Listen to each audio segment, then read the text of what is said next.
My guest is Marybeth Whalen. Marybeth is a writer whose several works focus here in Brunswick County. Marybeth, we're glad you're here. Oh, thanks. Thanks for having me. Tell us how one becomes a writer. How did you become a writer? I became a writer. That's the way I came into this world. It's something that I have done since I was old enough to hold a pen or a pencil and write little girl stories and dream up worlds that took me away my imagination. Okay. And were inspired by, I was always a big reader. I think that's a huge part of how one becomes a writer is reading. And I was always a big reader. I'm getting ahead of the story. I know that you have 4 books. You've written one each year for the last several years. Tell us about those books, and I know at least several of them are set here in Brunswick County. They sure are, yes. My very first novel was The Mailbox, and it's based on the real mailbox that sits on Bird Island at Sunset Beach. And it actually was an idea that kind of occurred to me out of the blue as I had visited the mailbox with my husband, and we were walking home back to our beach house, and I said, you know what would be a great idea is if somebody wrapped a love story around that mailbox as kind of a connection point between 2 people. And my husband, who had heard 1,000 book ideas in our marriage, stopped dead in his tracks and looked at me and said, now, if you don't write that one, you're crazy. And I remember thinking, okay, I really might be onto something. And so actually that very summer, I started writing that novel and wrote it pretty quickly, and that became my first novel, and that's The Mailbox. And then the other 2 that are set in the Sunset Beach area is the guest book, and that was last year's book that came out last summer. And then I have one this summer called The Wishing Tree. All right. Those of us who live here in Brunswick County are delighted that your books are here, but how did you get interested in Brunswick County? Well, I'm from Charlotte, and so it's a pretty easy drive down here, about 3.5 hours. I know it well by now. And when I was 15 years old, a good friend invited me to come to the beach with her family, and I spent a week here and just fell in love with the place and made a little resolve in my 15-year-old heart that when I was old enough and had my own family, I would bring them back here, and I have. You're an adopted Brunswick County. Yeah, that's exactly right. Yeah, It's where my heart lives. Sure. That's for sure. I know you have a large family, and I'll ask you a couple of questions. How do you find time to write? And tell us a little bit about your family as well.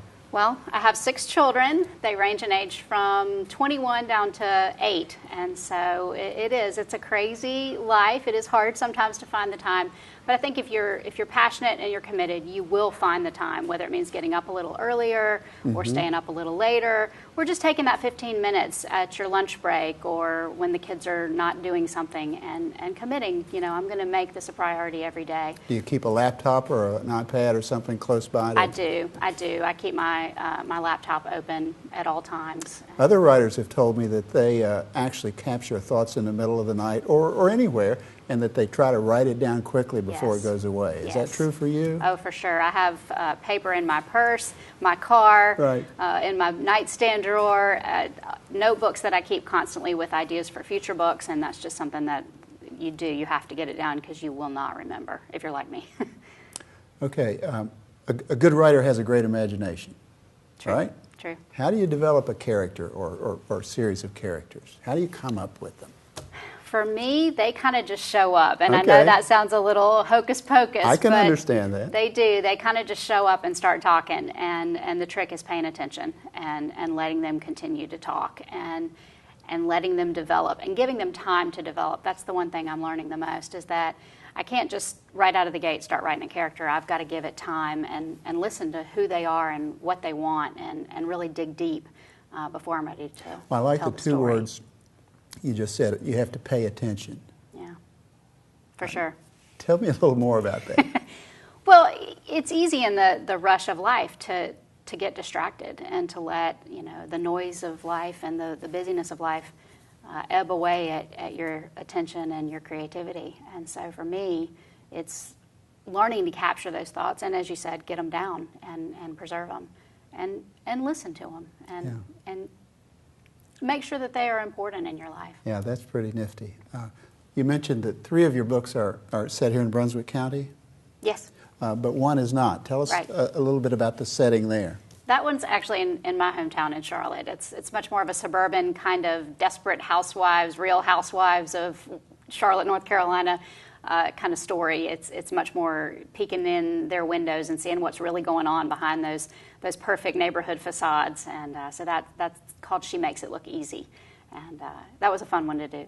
How would you, in general terms, how would you describe the fiction that you write? Of what genre or class? Women's fiction. I think some of my books, especially the first one, The Mailbox, tends to be a little more romantic in tone, but definitely my sweet spot where I like to live is kind of the conflicting emotions of a woman, whether that's as a mom or a wife or a friend or a daughter, a sister, those different relationships that women are living out every day, and just digging into those and seeing what's going on in the minds and hearts of women.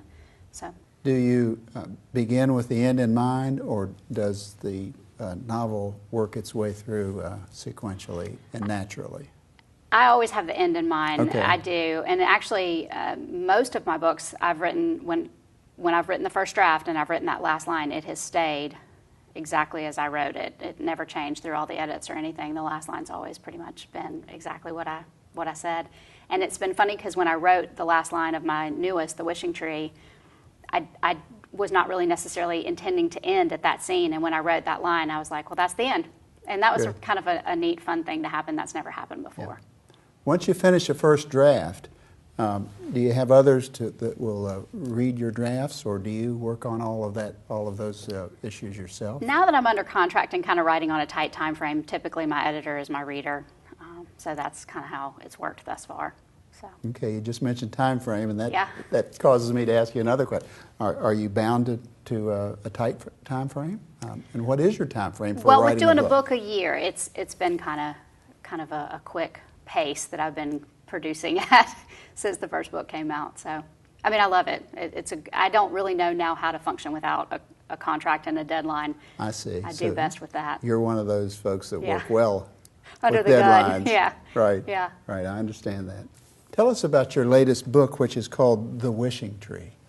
Well, it's a story about Ivy Marshall, who is happily living her life in Asheville, North Carolina, when her sister is proposed to on national television on kind of a Good Morning America type show one morning, and she's happy for her sister until she finds out on that same day that her husband is cheating on her, and throws her into a tailspin, as you can imagine. And it starts a series of events that winds her up at sunset, where her sister's wedding is going to be held. Okay. And her mom, who is trying to help, puts her in charge of some jobs to get ready for the wedding. And one of the jobs she's put in charge of is the wishing tree for the wedding, which is actually a custom that is a tree that it's basically branches in a pot, to be honest. Guests can come and hang tags that they've written wishes for the couple. And it usually is at the reception. And she's put in charge of this. And the story is basically about the wishes that we go into marriage with versus the realities that we find when we're there. And you've saved the ending so that our viewers can get the book, right? Yeah. Right? So, trust me, what I told you is like the first chapter of the Okay, book. It's good. very quick. We talked a little bit about this before we went on the air. And that is whether writing is difficult, whether it's challenging, whether you write in small bits or large spurts. How do you write, and how difficult is it? How do I write? Well, for me, I have learned, I think every writer has to find their sweet spot, and that's different for every single writer I've ever talked to. For me, that's 1,000 words a day. That's not too hard. It's not too easy. It's just enough. And at 1,000 words a day, if your average novel is about anywhere from 80 to 90,000 words, typically, that's typical, you can write a first draft at that rate in about 3 months. And so I've kind of learned how I can do that and pace myself, and I'm very, very disciplined about meeting that word count every day, especially, obviously, when I'm under a deadline. I bet you are. Yeah. So I've learned how to make it work. Do you have plans to do a book a year for years I to hope come? so. I would love to. I would love Okay. to. I have several more Sunset Beach, kind of love story women's fiction ideas that I'd still love to do. Do you hear from some of your readers? Oh, for sure, for sure. Some of the most fun has been the mailbox, the original one, is people that have actually come, read the book, come here and made the trek out. I see. Girlfriends doing, girlfriend weekends, and Sure. they all read the book and then they come. And that's always so rewarding to think that, people discovered this treasure because they found the book. And that's always so fun to read, Right. get those emails. Marybeth Whalen, you've had a great deal of success already. We wish you even more success in the future. And Thank you. Thank you for being Great. with us. Thanks for It's been having me. fun. Thanks.